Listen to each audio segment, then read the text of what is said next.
வேறு வேறு குணங்களுடைய நண்பர்கள் பற்றிய கதை இது.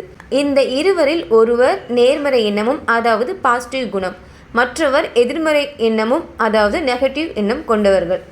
ஒரு முறை இருவரும் அங்குள்ள பரந்த பாலைவனத்தை கடந்து வெகு தொலைவு சென்று செல்வம் சேர்க்க சென்றார்கள். அந்த பாலைவனம் மிகவும் வறண்டும் தரிசாகவும் அதாவது விவசாயம் பண்ண முடியாத நிலமாக இருந்தது.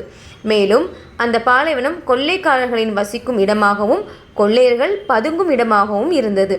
அந்த இருவரில் நெகட்டிவ் குணமுடையவர் எதிர் வருவதை சிந்திக்காமல் வெகு அவசரமாக அந்த பாலைவனத்தை கடக்க முயன்றார்.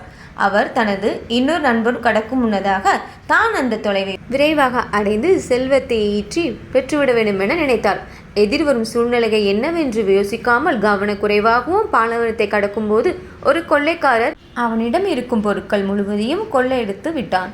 அவனது சேமிப்புகள் யாவும் முற்றிலுமாகவும் இழந்தான். இதற்கு மாறாக நேரினம் கொண்ட மற்றவர் இந்த பாலைவனத்தை கடக்கும் வழி பயணத்திற்கு தேவையான முன்னெச்சரிக்கைகளை மிகுந்த சிரத்தையுடன் மேற்கொண்டார். முறையான பாதுகாப்பு ஏற்பாடுகளையும் செய்து பாலைவனத்தையும் ஒரு கஷ்டமும் இல்லாமல் கடந்து தொலைவில் உள்ள இடத்திற்கு சென்று செல்வத்தையும் சேர்த்தார். அதனால் மகிழ்ச்சியுடன் வாழ்ந்து வந்தார்.